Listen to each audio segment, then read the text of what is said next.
Hey guys, what is up? This is AntDude and welcome back to Crash Bandicoot 3 Warped. Last time we defeated Tiny Tiger, and today we're starting up World 2, which has a bit of an Arabian theme going on here. It's nice looking, I'll give it that, but there's only one Arabian level in this entire pack of 5.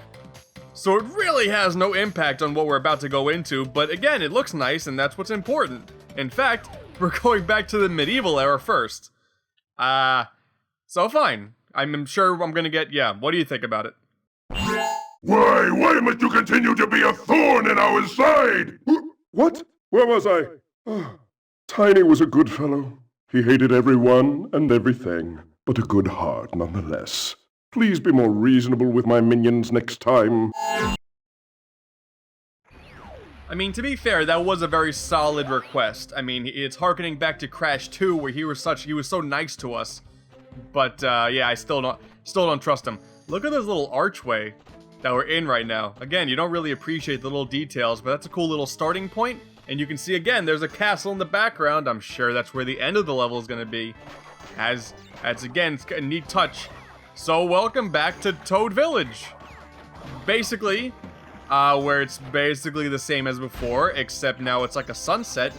I remember reading somewhere that I believe in like early development, this was supposed to be level 1, and then they eventually swapped it with Toad Village.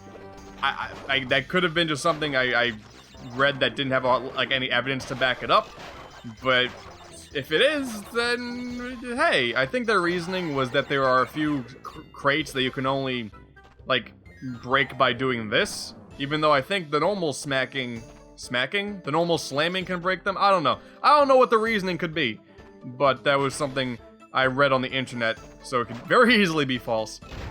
But yeah, the rest of the level is something we've already experienced before, and it's still gonna, the entire world, thankfully, is still super simple in terms of collecting stuff. Nothing really, we can't get everything, sadly, but it's nothing too crazy. This is the level's gimmick, by the way. You see, the level's name was Gee Whiz, and it's basically Toad Village, but with wizards. So gee, it's a wizard. I'm pretty sure that's what it is. If not, I got nothing else. But, oh, is that the end of the level already? Oh no. I'm getting fooled by the archways.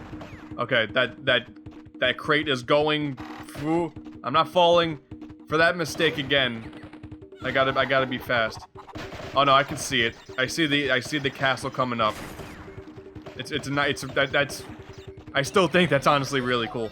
I remember also there was something I wanted to mention at the interruption bit with Cortex. It sounds so minor, but there wasn't a whole lot of times when I experienced a lot of emotion in games, and it was really cool because I feel like that bit with Cortex, as soon as Uka Uka's mask comes off, is some of the most expression I've seen out of him. I think we have seen out of him yet, which he's been expressive, but I don't know, for some reason that cutscene has always stood out to me, like, oh, this is getting more and more like a cartoon as the years go on. That could have ended horribly, and I'm glad it didn't. Had to make a bit of a leap of faith, but that's fine. Boom. Done. That could have ended in a train wreck. Luckily, we're all good. We got Aku with us. Only 14 more boxes to go to end on an even 100. That is probably the end of the level right there. Look at that, the camera actually pans out to get a good view of the castle. The camera never really panned out to show you cool, stage effects before. So, that's definitely something that is a nice touch. I'm trying to not say words over and over again, because I keep saying things are awesome, because I'm just a fanboy for these games, I guess. Oof. Again, that could have ended horribly. But we're good. And we still don't get to see what is inside these castles. Maybe that opening archway, maybe that was the exit from the first level, and it's just this continuous thing. It's just a stream of archways leading to a castle that we still can't get into. It's the Crash Bandicoot warped lore, clearly. Alright, here's a little dance. Which, honestly, it doesn't ever get old.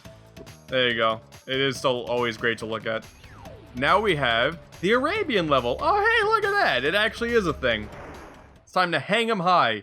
As you can see, there's a yellow gem, and as to be expected by this point in the series, the first sight of a colored gem, we're not going to be able to get it. We're not getting it. We have to come back from a later level. That whole mechanic returns, which is fine. I'm totally cool with it. I love. It's hard to say if I prefer to have a platformer where I can get everything in one go, or if I want backtracking. It's hard to tell. When it comes to a game like this, where everything is so level-based, I would kind of prefer doing everything in one go. But if things were more open world in, say, Spyro or Banjo, or like Banjo-Tooie, I'm okay with that, because the whole point of the whole like appeal of the game is exploring stuff anyway. So that's how I view things. Like, it would be weird if a Mario game had backtracking in it. That's just how I view it. But like in Banjo-Kazooie and Spyro, it's fine. I don't know. Maybe you can share your opinions on that. Clearly, that's not a complaint. It's just like a minor preference, because I have to play the level of a level of a great platformer again. Oh, woe is me. So there you go. We're getting deep with gameplay mechanics here on AntDude Plays. I hope you're enjoying it. Alright, I think the rest of the level is smooth sailing, though. There is one level. Never mind. This is gonna. Okay. Oh god, I couldn't even use the boxes to. Okay, we're fine. Whew. That's fine. We can get this. That could have. Oh, everything is a train wreck. There is a level later on where. Oh boy, wait. Okay. I don't even really remember what my point was. Oh yeah, so even though we can't get the yellow gem, there's no specific pathway that means we can't get the box gem. There's a level later on where we can't get a second gem, but there are boxes on the pathway and we can't get the first gem either. That was my point, and then I had to really think, otherwise tragedy would strike, and no one wants that in a Crash Bandicoot Let's Play. Or maybe you do. Maybe you're sick in the head like that. It's fine. If you are, then I must disappoint you, I guess? I don't know. Because no tragedy. None yet! It'll happen, though. Probably, I'll give it to World 4. Or now. That could be now. How about that? See, I talk too much. Good. Whew.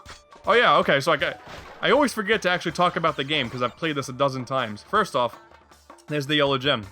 That's a neat touch. But yeah, finally, I should talk. We're in the Arabian level now, which has a nice array of different things to make it really fit the theme. You got the guys who are like swinging the swords like crazy. We got those guys riding on carpets, because of course Aladdin and magic carpets and all that sort of stuff. Did I get the crystal? Okay, I didn't even recall. You got the monkeys carrying jars, because I think that happens all the time over there. And then you got the nice looking locale. It fits the theme nicely, I think. There you go, at the very end of the level I got to talk about it. Oh boy. Alright, so we're gonna hit one more level up. It's another little minigame level, and it is probably my favorite of all the like new additions and the gimmicks added here so far. We get to ride a motorcycle in Hog Wild. This is sort of, I'm guessing, harkening back to, I'm bad with decades, but like the Grease decade of just like look at this. Wearing a leather jacket, he has sunglasses on too. Just this cool guy riding a motorcycle. You don't want to mess. He's the cool kid in high school. And when you least expect it, he'll pull out a dance number and impress all the girls in class. That's the era, I think. Oh god, or maybe not. But yes, this is now a race. And the tough part with this is making sure to hit all the boxes on top of trying to get first place. Because you clearly can't go backwards. I mean, again, realistically, if you want to be, like, normal with this and not, like, drive yourself crazy, I'm pretty positive you can get the box gem on a separate visit from the crystal. So that's the smart thing to do. Clearly, that's not my MO. So I'm going to try driving myself crazy, and hopefully, that's a negative. Unless, nah. Dang it. Guess I'm trying that again. I get teleported back, too. Oh, God. Haha, see ya, sucker! You don't really need to perfect the level, which is nice, but I only just passed and like this close to the end. So you have to be pretty good. Look at those shades. Crash is so cool. You got engine. Think about this. If you don't think this is like incredibly clever, you're crazy. So the gas station had engine's face on it. You get it because it's engine and gas. That I think is insanely clever, and I swear, if you don't think that, then you gotta be more funny, because that's just hilarious.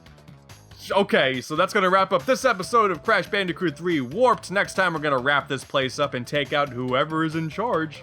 We'll have to wait and see. Hopefully you guys enjoyed. Thank you all for watching, and as always, I'll catch you dudes next time. Bye-bye.